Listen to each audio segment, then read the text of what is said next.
to move into discussions and information items. FOIA requests, None at this time. First Avenue Bike Path. No updates at this time. Life safety items, capital improvement, architect. So we have 3 items that will be talked about. One item that I want to talk about with Carrie here tonight. Also, there's 2 items for discussion or vote in regards to that would need Carrie's input. So I'd like to call Carrie up to the front now. We can address those questions, concerns, topics now, and then Carrie has to go to another appointment, and then the board can vote on them later in the meeting. The first issue that will be discussed later on in the meeting is the memorandum of understanding. The board approved an agreement with DLA Architects back in February of 2013, and within that agreement, then as we do separate projects, we create MOUs to specifically outline any other responsibilities or scope of work outside of the designated AIA agreement. And so there was some concerns, and Carrie was here for those discussions when we covered this last time, Carrie, in regards to the district's decision on whether or not they're going to proceed with a GC or with a construction manager. So I did follow up with legal counsel, and the recommendation that we have in front of you tonight is we have an MOU for Carrie to get started with phase 1, which would just be the schematic drawings and working with the district and the school board to start narrowing down the scope of the project and start aligning to some specific details of the project. And then once the board determines whether or not they're going to go with a CM or a GC, then we can address the additional phases of the MOU in regards to the complete project, phases 2, 3, and 4. Our legal counsel said that in the event that we go with a GC, our current AI agreement with DLA Architects would stay in place, and that we would just memorialize it by doing the memorandums of understanding. In the event the district goes with a construction manager, then we would need to do a new agreement because it's a different type of agreement with DLA now that we'd be using a construction manager.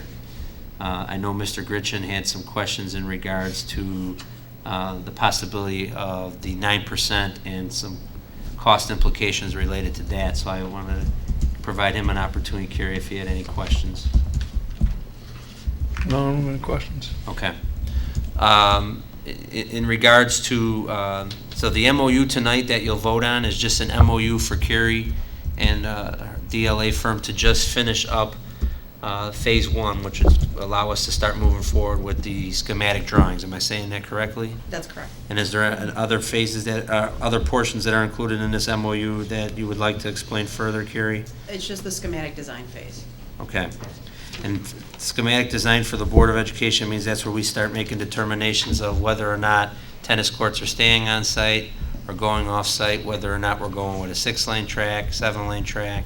Exactly. We'd like to narrow down that scope of work so that we can then move into construction documents from here, design development, construction documents. After this point, we would get more consultants involved. We will start looking at the flood mitigation issues and research a little bit about what we discussed last time, looking at the building and how we might, the possibility of incorporating any flood mitigation into this project for that as well, as part of this phase. Okay. Kevin, my understanding was that we didn't have to make a decision on the tennis courts parking now, and we could move forward with the bleachers, track, and locker room. That is correct. Carrie can start doing schematic design drawings for those. But eventually, at the end of phase 1, we will have to have a decision. So that will be within the next month or 2. So we're not making a decision tonight. Matter of fact, we have some new proposals to show you tonight. But the purpose of doing the MOU is so that we can start moving along with the things that we know we need to do. Okay. Some of those the decisions, though, will impact some of those other decisions. Absolutely. If a decision's made to try to keep the tennis courts on site and also do extra parking, then that will limit the size of the bleachers or possibly the locker room facility or where the concession stand goes. So there will be some carryover impact from making that decision. So I do have a question regarding this. So to what extent, if we're going to be up in the air with the parking, that has implications on that whole side and the football field, the concession stands. So how much of the drawing can be done? Well, we're going to work on it at the same time, so that we're still, But what happens if 6 months from now, we're still hanging with no parking lot? well, then you wouldn't be constructing that, and you would have to make a decision whether or not to move ahead with. So what drawings would we have gotten? You wouldn't move into the second phase. What drawings would we have gotten on the first phase? You would have gotten schematic design drawings, which would get you to. But that could be useless because we don't know where the parking lot's going to be. Well, I'd hope that the decision would be made to where the parking lot would be as we move forward. So what do you envision the time frame for us to make a drop dead date for the parking lot in order for this to be effective? October. Is that doable?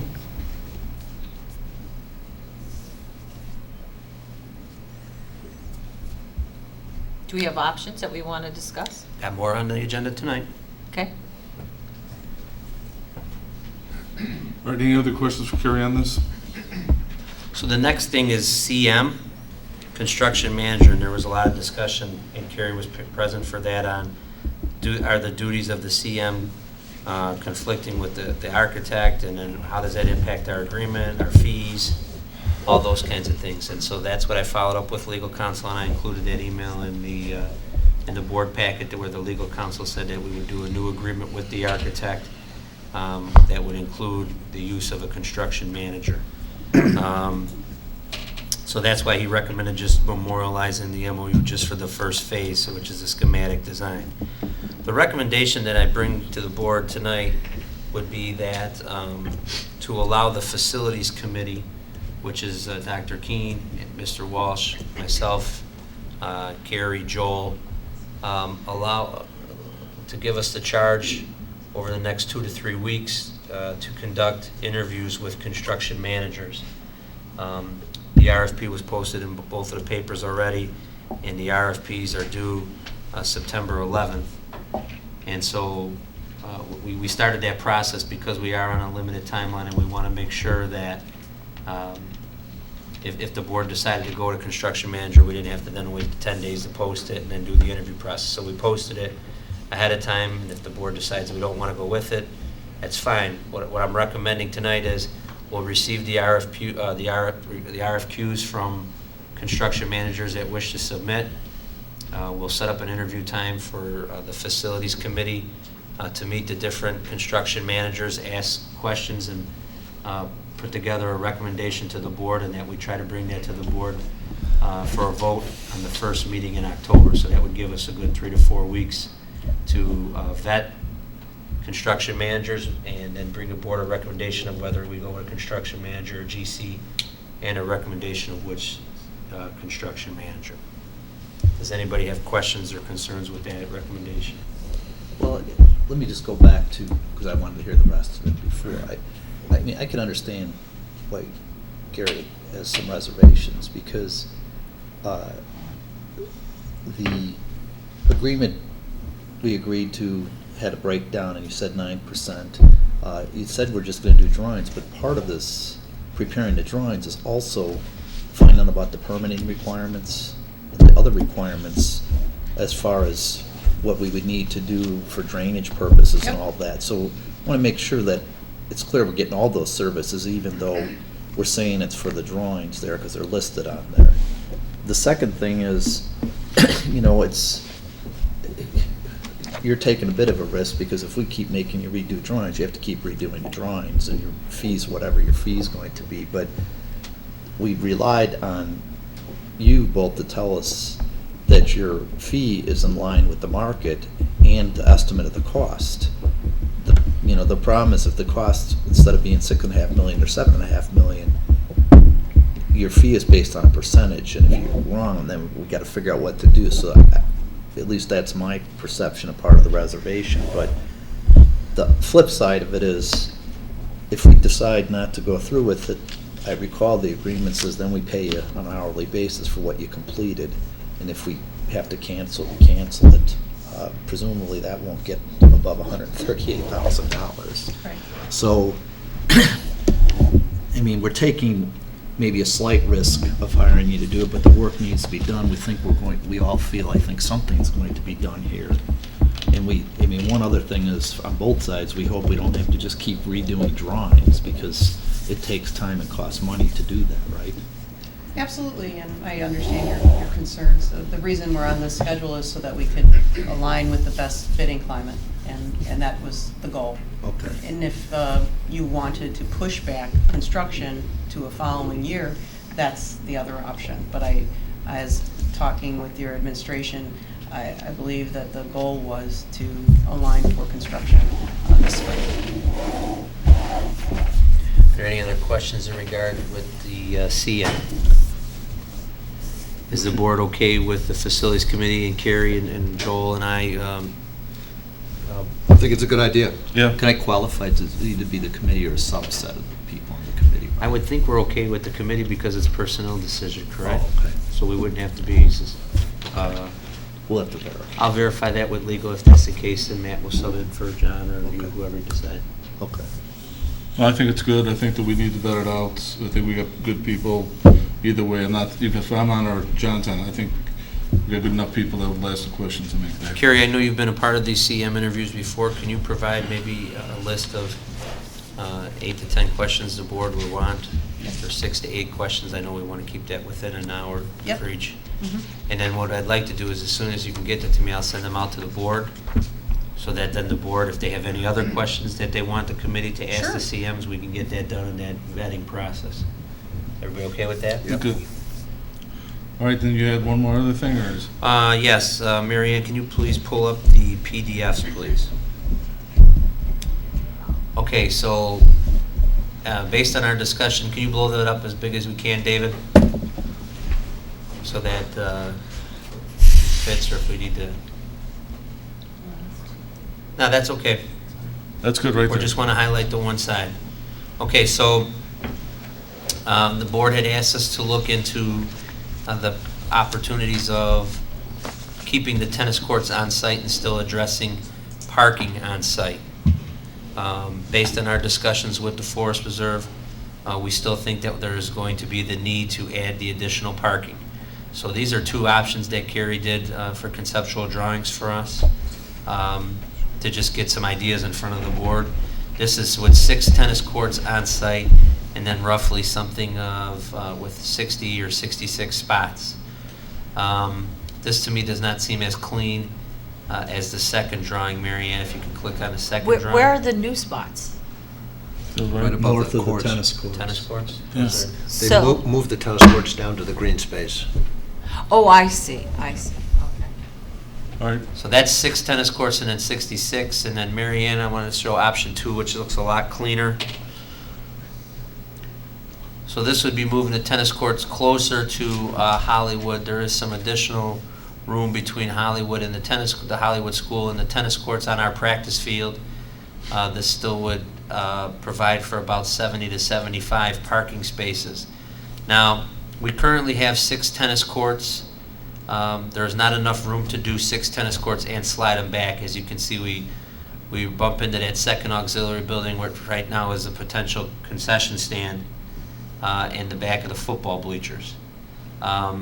Carrie's working on an option for me to see if we can move that the concession stand to the northeast corner and build off of the auto shop, since we already have electric and water there, and there's a little bit of green space, and possibly put a concession stand over there if we keep the track at the same size of what we currently have. The 5 tennis courts would be 1 less, obviously, than we currently have at 6, which is already, all of our conference tennis matches run it for 5 tennis matches. All of our non-conference tennis matches run at 6 to 7 tennis matches. So that was one of the concerns of trying to increase the number of courts we have. But some of our conference schools only have 5 tennis courts, but they have lights. So there is a potential here with this picture of keeping the tennis courts on site, obviously going from the projected 8 that we were talking about doing at North Riverside and doing 5 on campus, we would have some funds available to light some of the tennis courts. So if that a match had to go longer, it could go longer and still keep the tennis program on site and still addressing the additional parking as well. How much green space would you be talking between the school and the tennis court? I don't know the exact dimension, but it's more than 30, it's more than 30 feet.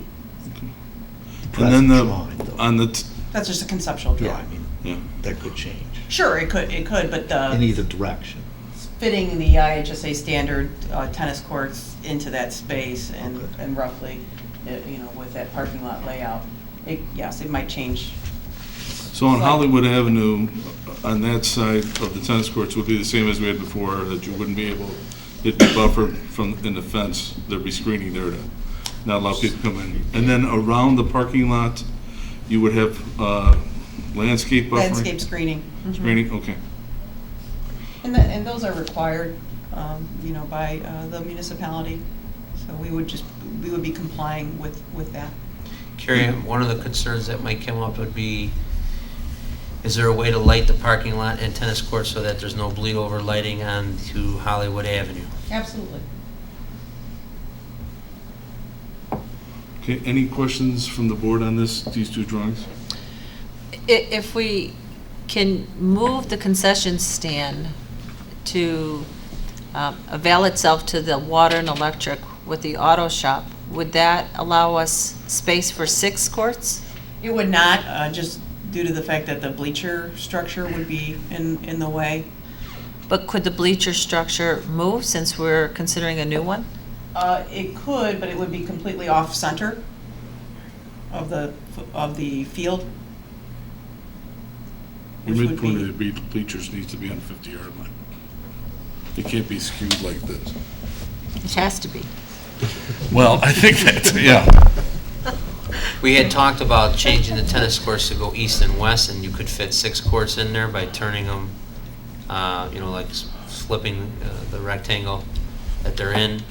But it's not preferred amongst the tennis community because then you have the rising and setting of the sun, which would mean there's always a player having to deal with the sun, which is why they traditionally run north and south. So we did speak with the tennis coach. We have spoken with the athletic director. And both had said that they could definitely get by with 5 as long as there was some lighted courts that would help them extend their matches into past daylight.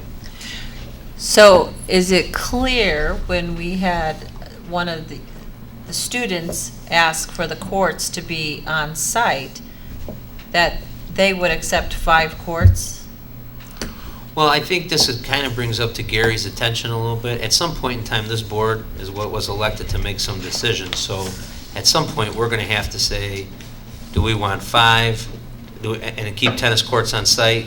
What I'm trying to do as your superintendent is I'm trying to talk to the tennis coach, the athletic director, get the pulse from the tennis parents, so that I'm not bringing something to you that would only make problems worse. Okay. So from my feedback that I've received is that they'd rather see the tennis courts stay on site and have less. The matches might run longer because they might need to, the 6th or 7th match might need to wait until one of the courts open up, and that's where the lights would come in. But I think the student athletes, the families, the coaches would prefer to be a part of the high school on campus. So far, have you gotten feedback from the parents and the students on the 5, or just the coach and the athletic director so far? So I presented the idea a little bit last night with Chris and I. We met with the PTO, and there were some tennis parents there. Okay. I fielded some calls from 2 tennis parents today who heard already from the PTO that we're considering possibly keeping them on site, and they wanted to support that. Okay. All right, any other questions on this diagram? I just want to mention that it's not really green space. That's, a practice field for football, and it's a track, shot put, and discus area. So Kevin's already talked about moving the shot put and discus over to the Baseball fields. baseball area. Right, trying to work that into an intergovernmental agreement with the Forest Reserve. You know, depending on where we put the concession stand, what comes back with our soil borings and stuff, we may need to put our, maybe our high jump or the long jump pits in that extra grass space behind the tennis courts. Also, Kerry doesn't have on here, though we still would need probably a pad somewhere out there for bleachers Right. as well for parents that come to the tennis matches. So, but that's what I wanted to get the concept out, and what I would at least like to get some feedback from the board tonight. You know, as we start getting closer to October or the end of October, when we need to start making decisions, is what does the board prefer? Do you prefer us trying to find a solution that would address parking and keep tennis on site? Would you prefer that we look to maximize the parking and move tennis off-site? Is there something that the board or individual board members prefer or want us to investigate? Because this is what I do with Carrie in between board meetings in those 2 weeks' time, is this, we try to come up with different conceptions. I call her and say, hey, what if we move this here? Art, call the different schools in the conference and tell us how many of them can we get by with 5? Can we still host a conference meet? So if there's something that the board needs us to investigate, or if there's something the board prefers, I'd ask that we talk a little bit about that tonight, or at least give us some more direction. I like this solution here. I think How many we- parking spots? It's roughly 75 Additional. additional. So right now we have the 105. This would give us another 75, so that'd be 180. If I can get an easement from the zoo, you know, the 40 that we were originally asked, we've already doubled our parking of 105 that we just have on Rockefeller when the gates close. How much parking do you think we need? On a night when the gate is not closed and we have a school event or residency or something of that nature, we have 170 spots just in the lot plus Rockefeller. So that's 270 that we currently use when that gate's not locked. And you know there's several events that spill into the zoo or onto the field. So I would say at the minimum, we should be trying to get close to 270 or 250 when the gate's locked. What do we need for the daytime? The daytime, we still need 170 on the side, which is what I'm trying to still negotiate with in the intergovernmental agreement. That's the adjacent lot. We sell the current 100 to students, so the additional 70 spaces during the school day would be sold to students as well, to increase revenue for the school district, to help offset the cost of the rental agreement with the zoo that we're trying to get this easement for. Plus So on- the additional revenue would help offset district cost of negotiating the easement with the zoo. Plus on Rockefeller, don't some of those spaces go to Hollywood School too? We give about 5 to 8 parking spaces to Hollywood School for their visitors, and then we have the 2 or 3 designated for the white buses, because we're not allowed to park the white buses in the Forest Reserve lot. So just for simple math, when the gate's not locked, we have access to 270. When the gate's locked, we have access to 100. And how many students were rejected for parking permits this year? Kristen would know, 65? John's actually here, we have 60, 65 on the waiting list? We have approximately 50, some have fallen off, but initially on the front end, that's what we ended up having to deny. Okay. Okay, on the tennis courts, the height of the fencing is what? Is it taller? It would be whatever we want that meets regulations. There's nothing set in stone at this point. Is there a minimum height though requirement? I don't know off the top of my head what the minimum height is. But it would be no So less no than the le- current. Right. No more than the current, I think, would be No the more, key. yeah. All right, any other questions on the design? We also- I like, how many people, based on feedback, I do like this design. I do agree with about the north-south because of the sun.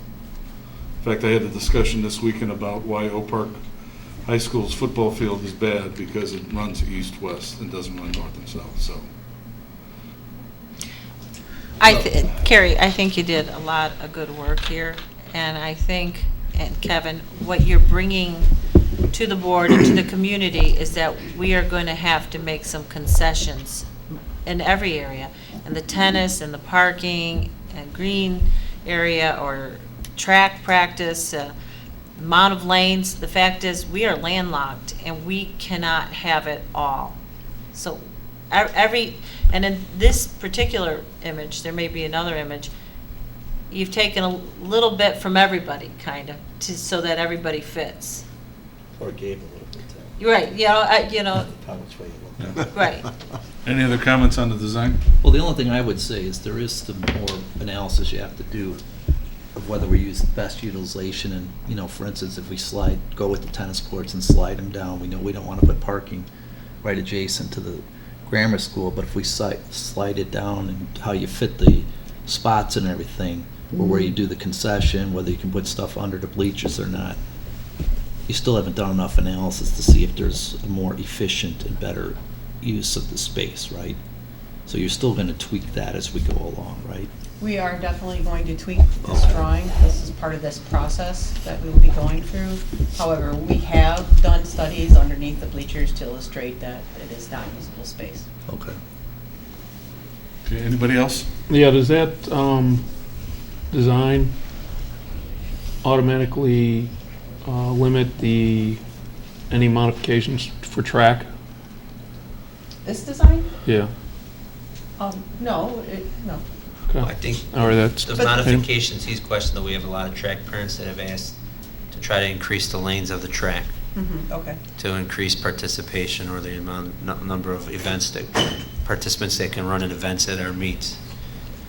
Yes, well, if we were to put the concession stand on the auto shop, we would, we'd have to be really careful about that pinch point, because how would you be getting to that concession stand? So that would directly affect the amount of lanes that would be on that.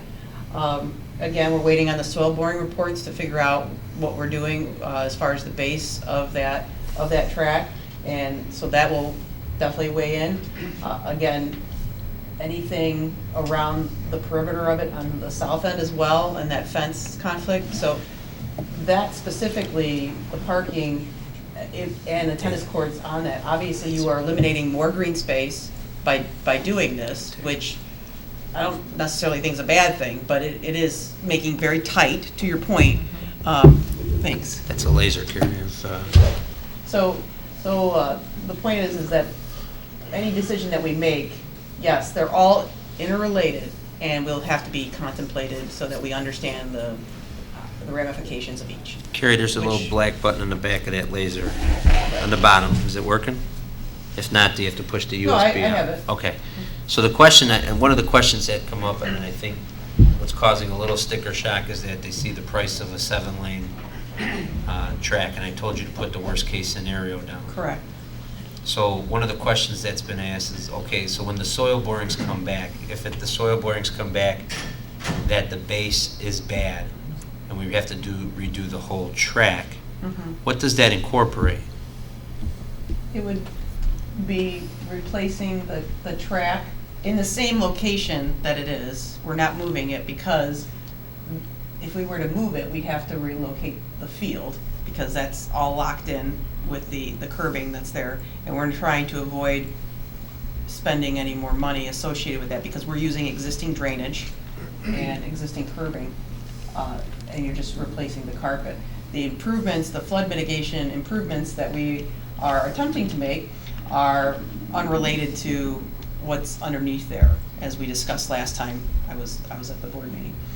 And as I'm on the subject, the flood mitigation that we are attempting to do is to improve. It's not to completely correct, because due to the site location of your facility, you cannot physically correct it in its entirety, as you know, because the physical limitations with the river and the flooding problems that you have, but we are trying to improve it to a degree, which can be done. And we can tell you more as we get into the design as to how much we will be improving that. But back to so this is going to be locked into place regardless. That's what those estimates that you're looking at are assuming at this point. It is not intended to slide the track, move the track in any way, shape, or form. In fact, everything needs to stay in place there in order to achieve those dollars that were presented last time. Those dollars that were presented were based off a 7-lane, though. And the 7-lane is just adding a seventh lane onto the existing track location. But wouldn't you have to do some sliding to put 7 in?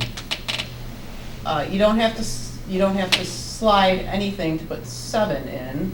If we were to, the question is, do we need to put a new base in when we do 7 lanes? And that absolutely is going to be the case. That's our recommendation, regardless of what your base is right now, because I don't want to have the differential between the two different, the new material and the old material. So if the soil borings come back that it's sufficient, there's no, it would be cost the district several $1,000s to put in the 7th lane. That's correct. Several $100,000. Right, it was about, I think about $500,000. Yes. Okay. More to do the 7 lane, yes, If correct. the soil bearings come back, that we have problems with the drainage in the base of the track, then what are we talking about if we do a 7th lane?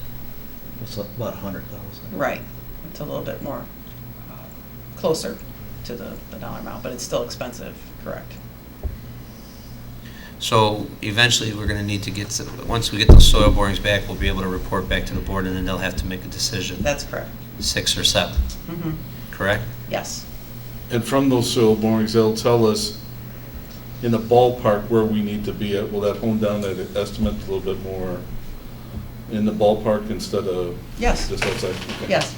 And what I mentioned before I had the laser, that pinch point that I was talking about is right here. So if we were to put the concession area here and relocate some of the track events that are here, we would still need to provide an area to walk to that concession stand. And as we move the track out further by providing a 7th lane, that gets to be a pinch point for traffic, which is somewhat of a problem if we were to put the concession stand there. Okay. Those are things that need to be weighed when we look at the entire picture. Well, let me just ask this question. Since we can't really move the fence on the south side, Uh-huh. the 6th lane basically comes to the outside. To fit a 7th lane, even if you have to redo the whole base, which really is the only thing that would make sense to do if we had to do that, you'd still have to slide it 3 feet this way, correct? If you can't move that fence, then you really couldn't physically put a 7th lane in. The fence on, If you slide down, could you go down a little bit, Marion? This area right here. because it runs up against the fence, so you're saying the only way to put a 7th in, If there's no flexibility with the local municipality regarding this fence line, then we're gonna have problems with a 7th lane. and the only way to fit that in would be sliding it north, Right. which would then mean Which would change the whole. have to redo the entire Right. drainage and everything, curbing. Right. Which would Okay. cost another, that would be $1 million more. Ed, do you have anything? I do not. Well, it's a pretty easy decision. You gotta talk to Brookfield and see if they'd let us, give us an easement or trade property or something to slide the fence and move the sidewalk. If they won't, based on what we're being told now, there's no point discussing a 7th lane, right? If that's the case with the fence line, yes. Well, wait, you said If there's we have the to go case, south. For 7th lane, we have to go south, right?